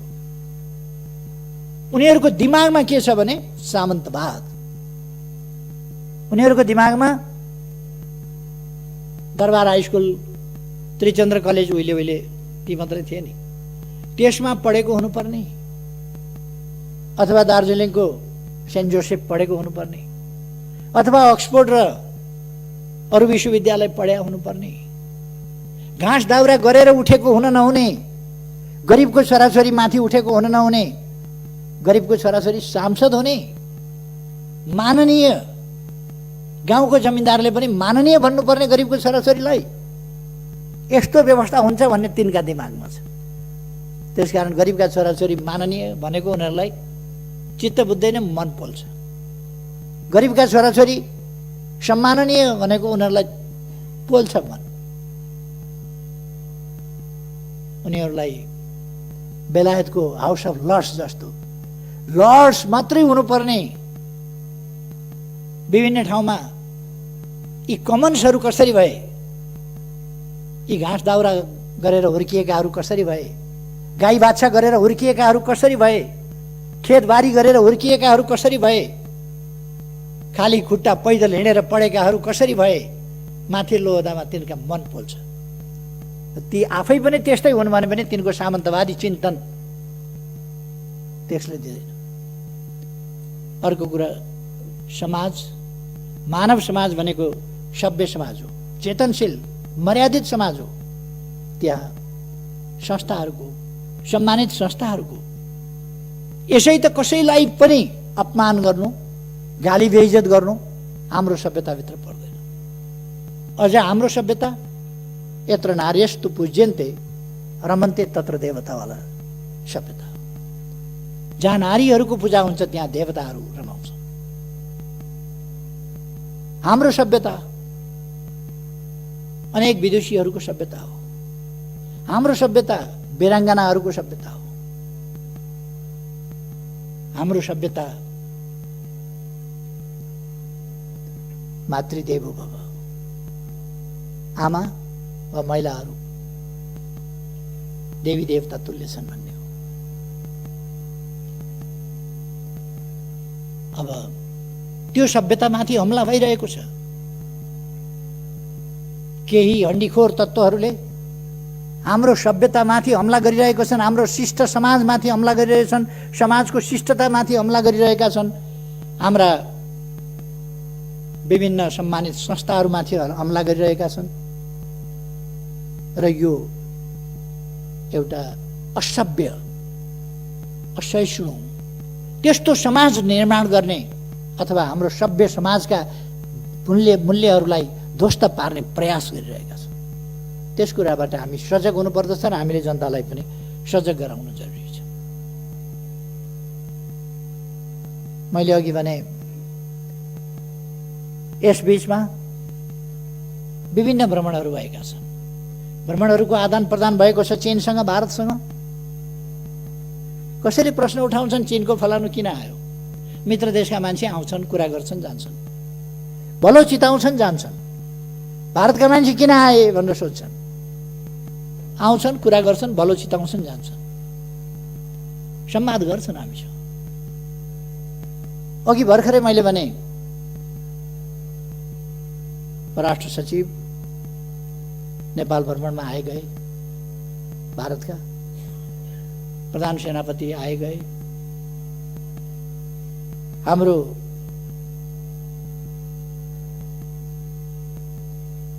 तर्फबाट पनि त्यस्तै आदान प्रदानहरू भए। भर्खरै केही दिन अगाडिको मात्रै कुरा गरेँ। अघि मैले ऊर्जा सचिवको नेतृत्वमा एउटा टिम गयो, उपलब्धिपूर्ण वार्ता भए। अब 4 दिनपछि, अझ 3 दिनपछि भने पनि भयो। आज 10 तारिक भयो क्या होइन? आज 10 तारिक भयो। 14 तारिकमा हाम्रो परराष्ट्र मन्त्री प्रदीप गेवालीजी, मान्य प्रदीप गेवाली भारत भ्रमणमा जाँदै हुनुहुन्छ। उहाँले हामीले हाम्रो भूभाग समेत सामेल गरेर छापेको नक्सा अथवा नक्सामा छापिएको भूभाग समेतका विषयहरू, विभिन्न विषयहरूमा छलफल गर्नुहुनेछ र हाम्रो भारतसँगको सम्बन्धलाई अझ व्यवहारिक रूपमा सफलतापूर्वक अगाडि बढाउन योगदान गर्नुहुनेछ। हामी यसरी एउटा सफलतापूर्वक अगाडि बढिरहेको समयमा छौँ। अब निर्वाचनमा देश गइसकेका छ। म सम्माननीय अध्यक्षज्यू मार्फत सबैमा आग्रह गर्न चाहन्छु, देशवासीमा आग्रह गर्न चाहन्छु, कुनै भ्रममा, अन्योलमा, अलमलमा पर्ने आवश्यकता छैन। यो लोकतन्त्र, यो सङ्घीय लोकतान्त्रिक गणतन्त्र, यसलाई व्यवस्थित गर्ने र व्यवस्थित ढङ्गले परिचालन गर्ने संविधानलाई व्यवहारमा उतार्ने, कार्यान्वयन गर्ने हाम्रा प्रयास र अभ्यासहरू, तदनुसारका कानुनहरू र त्यस अनुसारका अभ्यासहरू, लोकतन्त्रका अभ्यासहरू अनुसार हामी अगाडि बढिरहेका छौँ।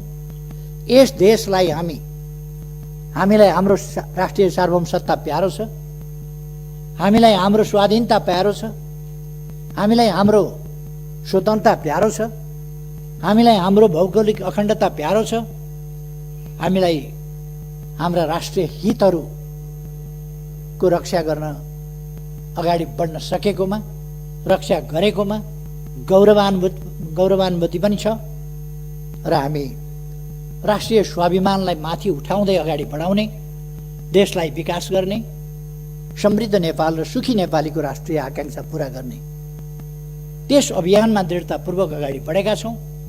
यो अभियान एउटा दल विशेषको मात्रै अभियान होइन, सरकारको मात्रै अभियान होइन। यो अभियान सरकार र सबै नागरिक समाज, सम्पूर्ण राजनीतिक दलहरू, सबै सङ्घ संस्था सङ्गठनहरू र सिङ्गै समाजको साझा राष्ट्रिय आकांक्षा हो समृद्ध नेपाल, सुखी नेपाल। त्यसका लागि हामीलाई लोकतन्त्रको रक्षा गर्नु छ, सुदृढीकरण गर्नु छ, कार्यान्वयन गर्नु छ, व्यवहारिक रूपमा र अगाडि बढ्नु छ। त्यही दिशामा हामी अगाडि बढिरहेका छौँ। यस दिशामा अगाडि बढ्न म सबैमा हार्दिक आग्रह गर्न चाहन्छु। भ्रम फिजाउने शक्तिहरू, अल्मल्याउने शक्तिहरू, नेपाललाई बर्बाद पार्न खोज्ने शक्तिहरू क्रियाशील छन्। तिनका भ्रमबाट मुक्त रहन म सबैमा आग्रह गर्न चाहन्छु। भ्रमबाट मुक्त रहौँ र हामी दृढतापूर्वक हाम्रो देशको स्वाभिमान, स्वाधीनता र स्वाभिमानलाई व्यवहारिक रूपमा कार्यान्वयन गर्दै र माथि उठाउँदै अगाडि बढौँ। अहिले आगामी निर्वाचनले यस सम्बन्धमा एउटा नयाँ टर्निङ पोइन्ट ल्याइनेछ। दलहरूका बीचमा शुद्धिकरण सम्बन्धी यो एउटा गम्भीर झट्का हो। यसै गरेर अहिले जसरी राजनीतिक दलहरू चल्न खोजेका छन् यसरी होइन, शुद्धिकरणका साथ राजनीतिक दलहरू अब चल्नुपर्दछ। राजनीतिक दलभित्र रहेका अस्वस्थता, अवाञ्छित गतिविधि, विचारहीनता, भिजनहीनता, गन्तव्यहीनता, स्वार्थहरूको खेल, स्वार्थहरूको लडाइँ, यसैलाई राजनीति बनाउने र जनतालाई गुमराहमा पार्ने खालका यस्ता प्रयासहरूलाई किनारा गर्नुपर्छ, असफल बनाउनु पर्दछ। र शुद्धिकरणका साथ राजनीतिक दलहरू अब नयाँ जोस जाँगरका साथ नयाँ शुद्धिकरण, नयाँ सुदृढीकरण, नयाँ एकता, नयाँ गतिका साथ हामी गन्तव्यतर्फ अगाडि बढ्नुपर्छ। अहिले राष्ट्रले लिएको बाटो यही बाटो हो जो बिल्कुल सही छ। आत्मविश्वासका साथ अगाडि बढ्न म आग्रह गर्न सबैलाई चाहन्छु। र अध्यक्ष महोदय, म यहाँलाई समय दिनुभएकोमा धेरै धेरै धन्यवाद भन्न चाहन्छु र आफ्नो भनाइ टुङ्ग्याउँछु। धन्यवाद।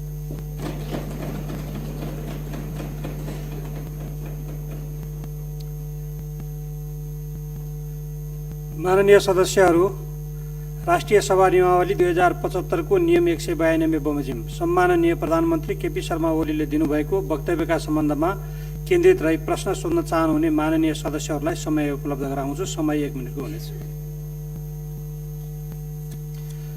माननीय जितेन्द्र नारायण देव।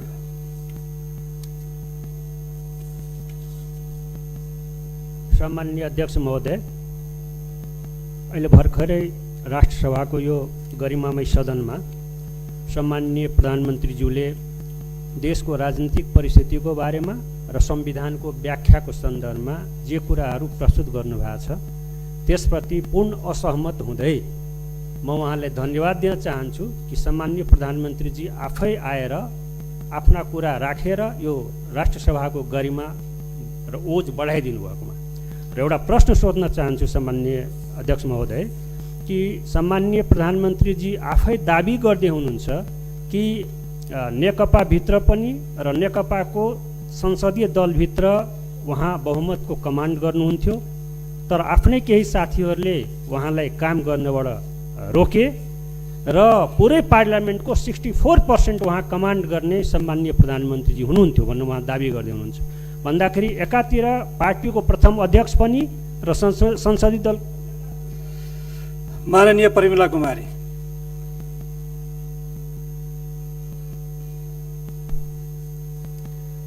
सम्माननीय अध्यक्ष महोदय, सम्माननीय प्रधानमन्त्रीज्यूसँग मेरो एउटा जिज्ञासा छ। 2007 सालको संविधानलाई राणाहरूले तुहाए, 2017 सालमा राजा महेन्द्रले कु गरे, त्यस्तै राजा ज्ञानेन्द्र शाहले लोकतन्त्रको घाँटी निमोठे। ठ्याक्कै त्यही रोड म्याप बमोजिम तपाईँले पनि प्रतिनिधि सभा विघटन गरी अहिलेका सम्पूर्ण उपलब्धिहरू नाश हुने गरी गणतन्त्र, संघीयता, समावेशिता र धर्मनिरपेक्षतामाथि तरबार झुन्ड्याउनु भएको छ, जसको प्रतिकार सडक र सदन दुवै ठाउँबाट भइरहेको अवस्था छ। त्यसैले नै यहाँले सदन बन्द गर्न खोज्नु भएको हो र हामी राष्ट्रसभाका सदस्यहरू सदन बन्द होस् भन्ने पक्षमा छैनौँ र यसै सदनबाट प्रतिनिधि सभा पुनर्स्थापनाको पनि जोरदार माग गर्दछु। यसमा तपाईँ के भन्न चाहनुहुन्छ जान्न चाहन्छु। धन्यवाद। माननीय रमेश रायमाझी। महोदय, हजुर महोदय मार्फत सम्माननीय प्रधानमन्त्रीज्यूलाई प्रश्न राख्न चाहन्छु।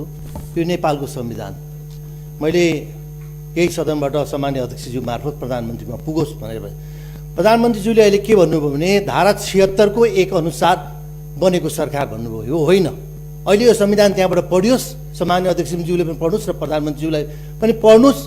76 अनुसार बनेको होइन, नेकपा माओवादी र नेकपा एमालेको संयुक्त सरकार धारा 2 अन्तर्गत बन्यो र धारा 5 लाई प्रयोग नगरिकन धारा 5 को प्रयोग नगरिकन धारा 7 प्रयोग गरेर प्रधानमन्त्री जानुभएको छ।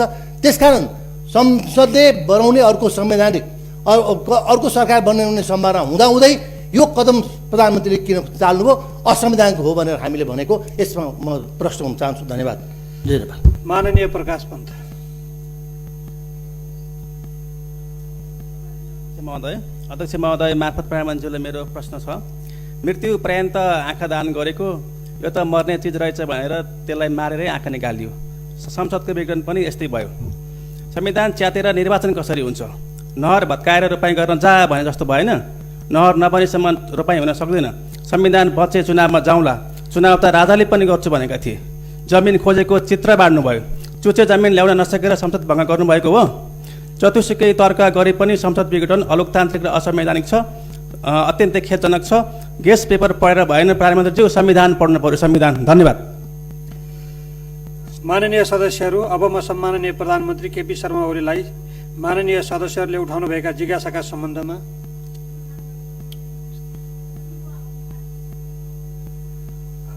माननीय सदस्यहरू, माननीय अनिता देवकोटालाई म 1 मिनट समय दिन्छु।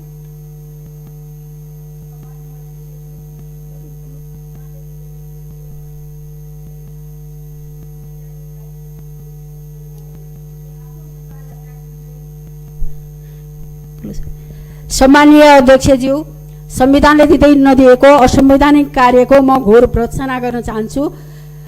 आफ्नो सत्ता यात्रा टुङ्गिँदै गर्दा संसदको घाँटी रेट्न पछाडि नपर्ने प्रधानमन्त्रीले कसरी निर्वाचन गर्छ भनेर म प्रश्न गर्न चाहन्छु। त्यसै गरी धनगढीमा भएको आम सभामा निर्मला पन्तको बलात्कारी खै भन्ने टी सर्ट लगाएकोलाई समातियो।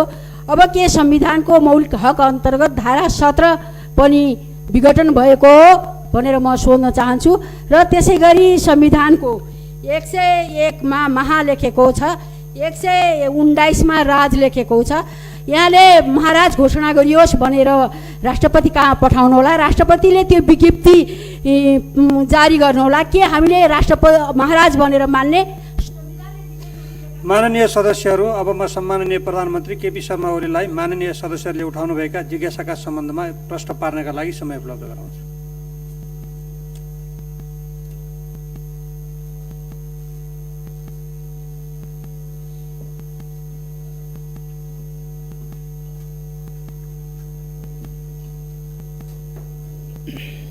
सम्माननीय अध्यक्ष महोदय, सबभन्दा पहिले त म माननीय सदस्यज्यूहरू जसले प्रश्न गर्नुभयो, सक्रिय सहभागिता जनाउनुभयो, त्यसका लागि धन्यवाद भन्न चाहन्छु। मान्यज्यूहरूलाई म बहुतै आदर सम्मानका साथ भन्न चाहन्छु। केही इतिहासका कुरा पनि ल्याउनुभयो। 7 सालको संविधान कसले खायो भन्नुभयो, मलाई अचम्म लाग्यो। 7 सालको अन्तरिम संविधान, त्यो अन्तरिम संविधान कुनै जनताले बनाएको संविधान थिएन। त्यसबेला राजाबाट घोषणा गरिएको संविधान थियो। त्यसलाई पछि राजाबाटै दिइएको, नेपाली कांग्रेस समेतको सहमतिमा दिइएको 15 सालको संविधान, जहाँ राजाले संसद विघटन गर्न पनि पाउने, सरकार विघटन गर्न पनि पाउने, जे पनि गर्न पाउने, त्यो संविधान प्रति समरण, त्यसलाई संशोधन, खारेजी, जे पनि गर्न पाउने अधिकार थियो। र अर्को धारामा अरू सबै धाराहरू संशोधन हुन सक्ने, तर महाराजधिराजका त्यस्ता अधिकारहरू रहेको, जे पनि गर्न पाउने अधिकार रहेको धारा, संविधान खारिज गर्न पाउने, संसद विघटन गर्न पाउने, सरकार विघटन गर्न पाउने, आफ्नै हातमा शासन लिन पाउने, जे पनि गर्न पाउने स्वेच्छाचारी धारा चाहिँ श्री 5बाट पनि संशोधन गर्न सकिने छैन भन्ने व्यवस्था गरेका थियो। नेपाली कांग्रेसले दुर्भाग्यवश त्यो संविधान मानिदियो। त्यसै कारण धारा 55 अनुसार 17 सालमा कु भएको थियो। 17 सालको कु थियो, तर गल्तीले, कमजोरीले मानिएको संविधानको धारा अनुसार थियो। मैले दुःखका साथ भन्नुपर्छ, हामी सबैले त्यस्ता कुराहरूबाट शिक्षा लिनुपर्छ। मलाई नराम्रो लागेन साथीहरूले अलिकति आलोचना गर्नुभयो। असंवैधानिक विघटनको घोर विरोध, घोर भर्त्सना गर्दछु भनेर दलले बोल्न लागेको छ मान्यजीहरूलाई। अब आफ्नै बोली पनि खास नभएको हुँदाखेरि दलहरूका आफ्ना आफ्ना विचार हुन्छन्, त्यसमा मैले खासै केही भनिरहनु पर्ने छैन। दलको अडान राख्नुभयो, धन्यवाद छ साथीहरूलाई। त्यसले कस्तो हल्ला फिजाइँदै रहेछ देशमा, कस्ता प्रचार गरिँदै रहेछ देशमा भन्ने कुरा सरकारलाई थाहा हुन्छ, जानकारी हुन्छ। प्रधानमन्त्रीको हिसाबले मलाई पनि जानकारी हुन्छ, त्यसले लाभ नै पुग्छ भन्ने मलाई लाग्छ।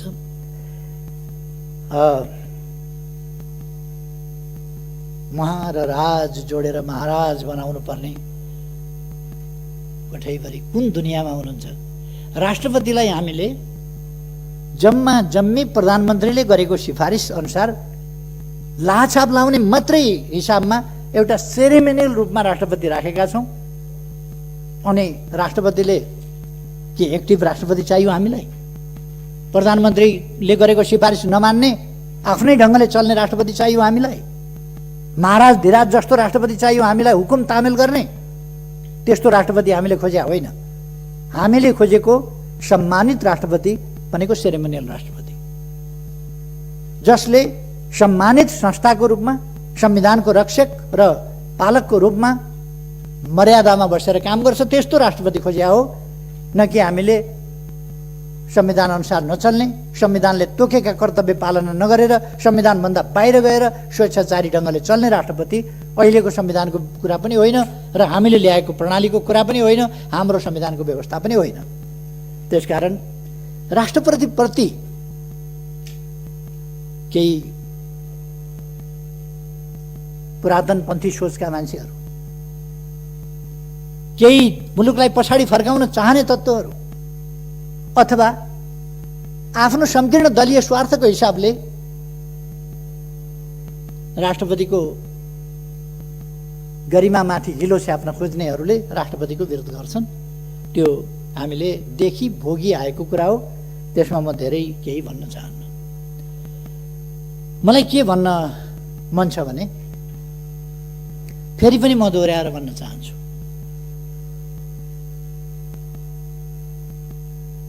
यो सरकार संविधानको धारा 76 को उपधारा 1 अनुसार बनेको होइन भन्नु। फागुन 3 गते भन्दा त्यस रूपमा बनेको होइन। फागुन 14 गते विस्तार हुँदा त्यस रूपमा विस्तार भएको होइन। चैत 2 गते पूर्णता प्राप्त गर्दा पनि त्यस रूपमा भएको होइन। त्यति बेला 2 वा 2 भन्दा बढी सरकारकै हिसाबले थियो। तर जब 2 पार्टीहरू मिलेर एउटै संसदीय दलको नेता छाने, 2 पार्टी मिलेर एकीकरण भएर एउटै पार्टी बनेर बहुमतको सरकार बनाए, त्यो सरकार बहुमतको सरकारमा परिणत भयो, संविधानको धारा 76(1) को सरकारमा परिणत भयो। अब एउटा फुटबल खेलाडी भइसकेपछि पुरानो इतिहास सम्झेर त कोक्रामा खेल्थिस् नि भनेर हुँदैन। फुटबल खेलाडी भइसक्यो, त्यो जमाना परिवर्तन भइसक्यो। त्यसकारण दलहरू मिलेर जब अर्कै परिस्थिति बनिसक्यो, एक दलको बहुमतको सरकार बनिसक्यो, तब पुरानो कुरा गर्न हुँदैन। त्योभन्दा अगाडि भन्ने हो भने चुनाव लडिरहेका बेला मैले नेतृत्व गरेको दल विपक्षमा थियो, त्यस बेलाका कुरा गरेर हुन्छ? अहिले समय गतिशील छ, परिवर्तनशील छ। त्यसअनुसार नै चुनावी तालमेलका साथ लडियो, चुनावी गठबन्धनको बहुमत बन्यो, त्यसकारण गठबन्धनको बहुमतको सरकार बनाइयो। त्यसपछि दुईटै दलहरू मिलेर एउटा दल बन्यो, एकै दलको बहुमतको सरकार बन्यो। त्यसकारण त्यो एकै दलको बहुमतको सरकार होइन र त्यो। अब यसमा पनि तर्कलाई कुतर्कतिर लान मिल्छ। त्यसकारण यो एउटै दलको बहुमतको सरकार हो र एकै दलको बहुमतको सरकार भएको हुनाले धारा 76 को उपधारा 1 बमोजिमको हो। त्यसपछि अरू विकल्प रहेनन्। मैले संसद विघटनको सिफारिस गर्दासम्म म सर्वसम्मत बहुमत प्राप्त दलको संसदीय दलको नेता हुँ, सर्वसम्मत नेता। कुरा त्यो हो। यसमा पनि अलमलमा पर्नु या भ्रममा पर्नु आवश्यक छैन भन्ने कुरा म निवेदन गर्न चाहन्छु साथीहरूलाई। यसमा भ्रममा नपर्नु। र मेरो सुझाव के छ सबै साथीहरूलाई भने अब यो तर्क वितर्कमा लाग्न भन्दा तपाईँहरूलाई त आनन्द छ, चुनाव लड्नु पर्दैन। तर यस राष्ट्रिय सभाको गरिमामय अवसर मैले जो बोल्ने पाएको छु त्यसबाट म चुनाव लड्नेहरूलाई भन्न चाहन्छु, राष्ट्रिय सभामा त ठिकै छ, तपाईँहरू त स्थायी संसद भएको हुनाले, स्थायी सभा भएको हुनाले राष्ट्रिय सभा त चल्छ। प्रतिनिधि सभावाला साथीहरू, अरू तमाम मान्छेहरू, यहाँहरू पनि आफ्नो आफ्नो दलको तर्क गर्ने भन्दा पनि चुनावको तयारीमा लाग्नुहोस् आफ्नो आफ्नो दलको भन्ने मेरो सुझाव छ। मैले धेरै केही भन्नुपर्ला जस्तो लाग्दैन। म साथीहरूलाई हार्दिक धन्यवाद दिन चाहन्छु, सक्रियतापूर्वक सहभागिता जनाउनु भएको छ। खास गरी मैले बोलेको कुरामा कुनै दल विशेषको प्रतिनिधिले असहमति जनायो कि जनाएन भन्ने कुरा दर्ज गर्नका लागि साथीहरूले जुन असहमति जनाउनु भएको छ, स्वाभाविक रूपमा दलीय प्रणालीमा म लिन्छु। त्यसलाई साथीहरूलाई म धन्यवाद दिन्छु, कमसेकम आफ्नो दलको विचार दर्ज गराउनु भयो, धन्यवाद छ। अध्यक्ष महोदयलाई मलाई समय दिनुभएकोमा फेरि धन्यवाद भन्न चाहन्छु। धन्यवाद। माननीय सदस्यहरू, अब सम्माननीय प्रधानमन्त्री केपी शर्मा ओलीलाई थारू आयोगको वार्षिक प्रतिवेदन 2076-77 सभा समक्ष पेश गर्न समय उपलब्ध गराउँछु।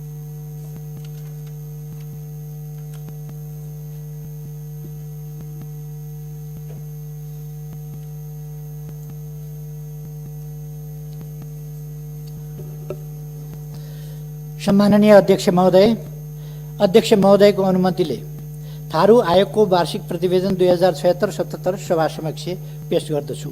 धन्यवाद।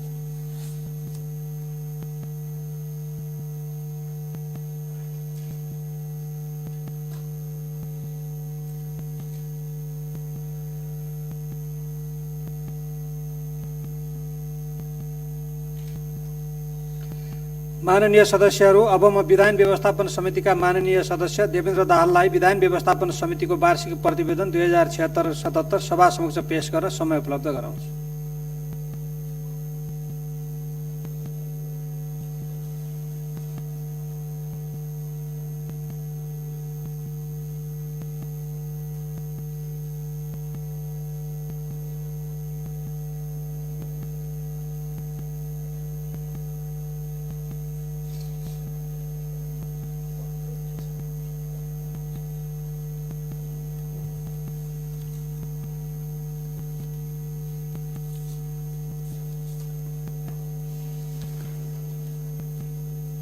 सम्माननीय अध्यक्ष महोदय,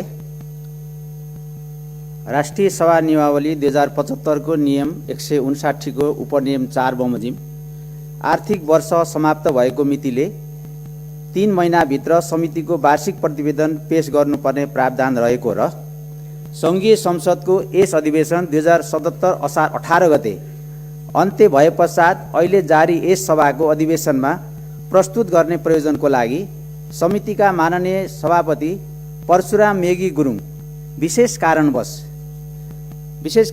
भन्नाले उहाँ चाहिँ कोरोना पोजिटिभ देखिएर अहिले आराम गरिरहनु भएको अवस्थामा छ, उपस्थित हुन नसक्नु भएको हुँदा उहाँले तोकिदिनु भए बमोजिम म विधान व्यवस्थापन समितिको वार्षिक प्रतिवेदन पेश गर्नको लागि उपस्थित भएको छु। यस प्रतिवेदनमा मिति 76 श्रावण 1 गतेदेखि 77 आषाढ मसान्तसम्म समितिबाट भए गरेका काम कारबाही, विधेयकहरूको अवस्था, सदस्यहरूको उपस्थिति, निर्णय र प्रतिवेदनहरू समावेश गरिएको बेहोरा जानकारी गराउन चाहन्छु। समितिको पहिलो कार्यकालमा जम्मा 308 बैठक बसेकोमा यस अवधिमा मात्र समितिका 172 वटा बैठकहरू बसेको थियो।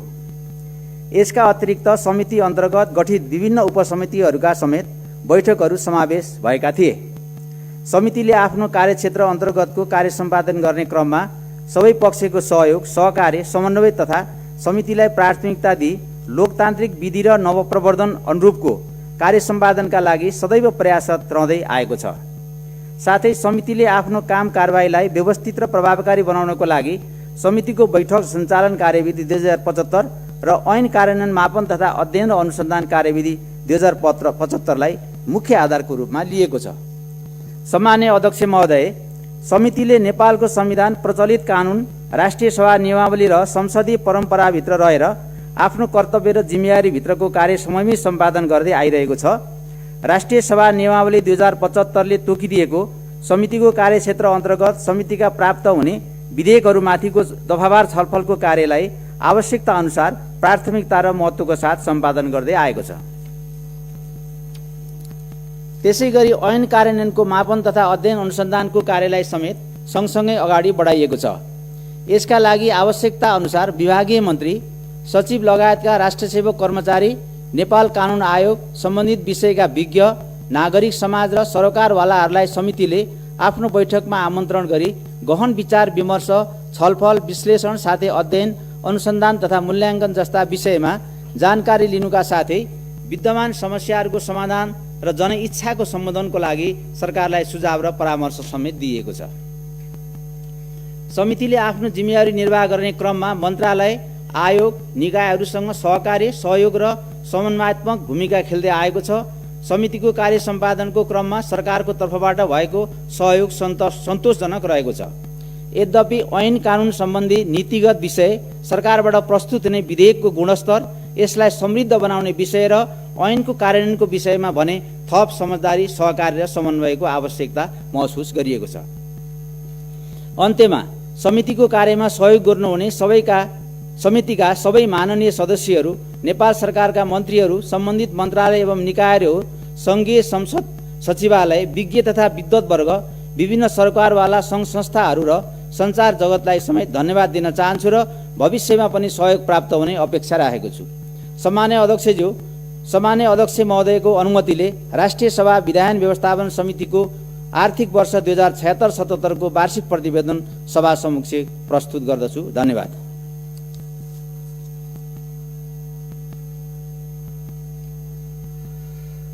माननीय सदस्यहरू, अब म 7औं अधिवेशन अवधिमा राष्ट्रिय सभाबाट सम्पादन गरिएका मुख्य काम कारबाहीको संक्षिप्त विवरण सभा समक्ष जानकारी गराउँछु। संघीय संसद राष्ट्रिय सभाको 7औं अधिवेशनको पहिलो बैठक मिति 2077 साल पौष 17 गते शुक्रबार अपराह्न 4 बजे प्रारम्भ भई 2077 साल पौष 26 गते आइतबारसम्म जम्मा 10 दिन चालू रह्यो। यस अवधिमा बैठक बसेका 4 दिनहरूमा 4वटा बैठक बसी 7 घण्टा 5 मिनट सभाको काममा व्यतीत भयो। यस अधिवेशन अवधिमा सभामा देहाय बमोजिम 7वटा अध्यादेशहरू पेश भए। 1. संवैधानिक परिषद काम कर्तव्य अधिकार र कार्यविधि सम्बन्धी पहिलो संशोधन अध्यादेश 2077। 2. तेजाब तथा अन्य घातक रासायनिक पदार्थ नियमन अध्यादेश 2077। 3. नेपाल प्रहरी र प्रदेश प्रहरी कार्य सञ्चालन, सुपरिवेक्षण र समन्वय पहिलो संशोधन अध्यादेश 2077। 4. सामाजिक सुरक्षा पहिलो संशोधन अध्यादेश 2077। 5. औषधि तेस्रो संशोधन अध्यादेश 2077। 6. यौनिक हिंसा विरुद्धका केही ऐनलाई संशोधन गर्ने अध्यादेश 2077। 7. फौजदारी कसुर तथा फौजदारी कार्यविधि सम्बन्धी केही ऐन संशोधन गर्ने अध्यादेश 2077। यसै अधिवेशन अवधिमा उठेका एवं समसामयिक विषयमा सम्माननीय प्रधानमन्त्री केपी शर्मा ओलीले सभामा वक्तव्य दिनुभयो। त्यसैगरी यसै अधिवेशन अवधिमा सम्माननीय अध्यक्षबाट जारी भएको राष्ट्रिय सभाका समितिहरूको गठन सम्बन्धी आदेश 2077 सभामा पेश हुँदा सर्वसम्मतिबाट अनुमोदन भएको थियो। यसै अधिवेशन अवधिमा सभाले माननीय वामदेव गौतमलाई राष्ट्रिय सभा अन्तर्गतको दिगो विकास तथा सुशासन समितिमा मनोनयन गर्यो। त्यसैगरी यसै अधिवेशन अवधिमा मधेसी आयोगको वार्षिक प्रतिवेदन 2076-77 र थारू आयोगको वार्षिक प्रतिवेदन 2076-77 सभा समक्ष पेश गरिएका थिए। यसै अधिवेशन अवधिमा दिगो विकास तथा सुशासन समितिको दिगो विकास तथा सुशासन समितिको वार्षिक प्रतिवेदन 2076-77 र विधायन व्यवस्थापन समितिको वार्षिक प्रतिवेदन 2076-77 सभा समक्ष पेश गरिएको थियो। यसै अधिवेशन अवधिमा प्रतिनिधि सभाका सदस्यद्वय सानु शिवा र सूर्यबहादुर केसी, राष्ट्रिय सभाका पूर्व सदस्यत्रय दीपक बहादुर गुरुङ, इन्द्रहाङ लिम्बू र राममान श्रेष्ठ, संविधान सभा सदस्यद्वय भीमप्रसाद गौतम र मानपुर चौधरी र प्रतिनिधि सभाका पूर्व सदस्यद्वय ओमकार प्रसाद गौचन र वीरबहादुर लामा एवं 2063-64 को अन्तरिम व्यवस्था विकास संस्था पूर्व सदस्य कमान सिंह लामाको निधन भएकोमा शोक प्रस्तावहरू पारित गरिएका थिए। माननीय सदस्यहरू, चालु अधिवेशनमा हामीले माननीयहरूले देशको समसामयिक परिस्थिति र जनताका आवाजहरूलाई सदनमा राख्नको लागि विगतमा विशेष समयको जुन व्यवस्था हामी गरेका थियौँ, एउटा बैठकमा 1 घण्टाको अवधिमा हामी आफ्ना भनाइहरू राख्ने व्यवस्था मिलाएका थियौँ, तर यसपटक हामीले त्यसलाई बढाएर पौने 2 घण्टा विशेष समयको व्यवस्था गऱ्यौँ र माननीयहरूले महत्त्वपूर्ण विचारहरू यस अवधिमा राख्नु भएको छ। र यी सबै हाम्रो एउटा संसदीय यो इतिहासमा राष्ट्रिय सभाले गरेका महत्त्वपूर्ण कार्य र राष्ट्रिय सभामा विचार भएका महत्त्वपूर्ण यी भावनाहरू सधैँ अंकित रहनेछन्। म यसमा सक्रियतापूर्वक भाग लिनुहुने माननीय सदस्यहरू र खास गरी आजको यो अधिवेशनको यस अवसरमा आएर सरकारको तर्फबाट सम्बोधन गर्नुभएको माननीयज्यूहरूका जिज्ञासाहरूलाई सम्बोधन गर्नुभएको हुँदा सम्माननीय प्रधानमन्त्रीज्यूलाई धन्यवाद भन्न चाहन्छु। माननीय सदस्यहरू, सम्माननीय राष्ट्रपतिबाट चालु अधिवेशन अन्त्य सम्बन्धी पत्र प्राप्त हुन आएको छ। अब म सो पत्रको ब्यौरा पढेर सुनाउँछु। नेपालको संविधानको धारा 93 को उपधारा 2 बमोजिम नेपाल सरकार मन्त्री परिषदको मिति 77/9/26 को सिफारिसमा राष्ट्रिय सभाको चालु अधिवेशन सम्वत 2077 साल पुस 26 गते आइतबारका दिन राति 12 बजेदेखि अन्त्य गरेको छु। विद्यादेवी भण्डारी, राष्ट्रपति। माननीय सदस्यहरू, राष्ट्रिय सभाको चालु 7औं अधिवेशन आज राति 12 बजेबाट स्वतः अन्त्य हुने गरी यो बैठक अन्त्य भएको घोषणा गर्दछु। धन्यवाद।